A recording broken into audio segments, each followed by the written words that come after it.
இன்னைக்கு வீடியோவில் நம்ம டொமேட்டோ சூப் எப்படி பண்ணுறதுன்னு பார்ப்போம். கட் பண்ணி வச்ச தக்காளி 4 எடுத்துக்கோங்க. கட் பண்ணி வச்ச ஒரு ஆனியன், ஒரு கேப்சிகம், ஒரு கேரட் எடுத்துக்கோங்க.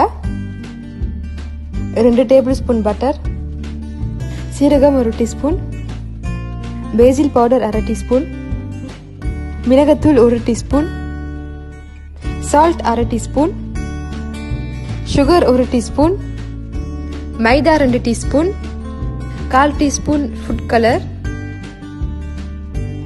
பொடி பொடியாக நறுக்கின பூண்டு 4 பல்லு, ஃப்ரெஷ் க்ரீம் 2-3 டீஸ்பூன். ஒரு அகலமான பாத்திரத்தில் 1 டேபிள் ஸ்பூன் பட்டர் போட்டுக்கோங்க. பட்டர் உருங்குனதும் 1 டீஸ்பூன் சீரகம் போட்டுக்கோங்க. சீரகம் பொரிஞ்சதும் நறுக்கி வச்சு 4 பல்லு பூண்டு போட்டுக்கோங்க. இப்போ நல்லா வதக்கிக்கோங்க. பூண்டு நல்லா வாசனை வந்ததும் வெட்டி வச்ச ஒரு ஆனியனை போட்டுக்கோங்க. கட் பண்ணி வச்ச ஒரு கேரட்டை போட்டுக்கோங்க. அப்புறம் கடைசியாக கட் பண்ணி வச்ச ஒரு கேப்சிகமை போட்டுக்கோங்க. இப்போ காய்கறிலாம் நல்லா மிக்ஸ் பண்ணி விட்டுக்கோங்க. அடுத்தது பழுத்த 4 தக்காளி பழத்தை போட்டுக்கோங்க. இப்போ நல்லா வதக்கி விட்டுக்கோங்க. இதில் உப்பு 1/2 டீஸ்பூன் போட்டுக்கலாம்.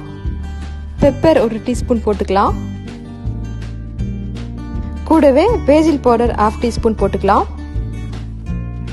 இப்போ இதெல்லாச்சும் நல்லா மிக்ஸ் பண்ணி விட்டுக்கலாம். இப்போ சூப் பண்ணுறதுக்கு 1.5 கிளாஸ்லேருந்து 2 கிளாஸ் தண்ணி ஊற்றிக்கலாம். தண்ணி ஊற்றிக்கிட்டே நல்லா மிக்ஸ் பண்ணி விட்டுக்கலாம்.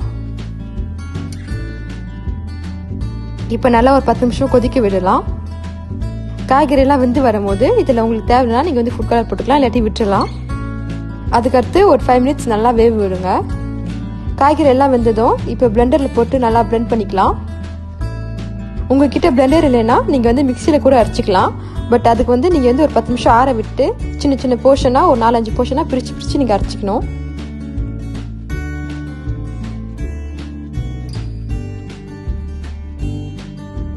இப்போ நல்லா பிளெண்ட் பண்ண இந்த சூப்பை வடிகட்டிக்கலாம்.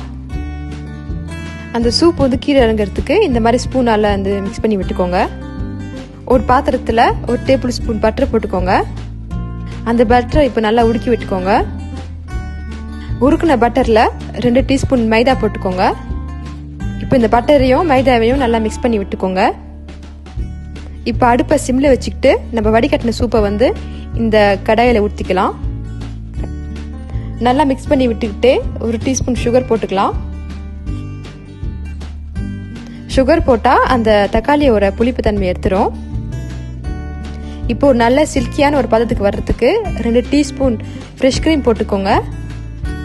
இந்த ஸ்டேஜில் வந்து உங்களுக்கு உப்பு பத்தலைன்னா நீங்கள் உப்பு கூட சேர்த்துக்கலாம். இப்போ மொத்தத்தையும் நல்லா மிக்ஸ் பண்ணி விட்டுக்கோங்க. இப்போ நம்ம ஹாட் அண்ட் டேஸ்டான டொமேட்டோ சூப் ரெடி.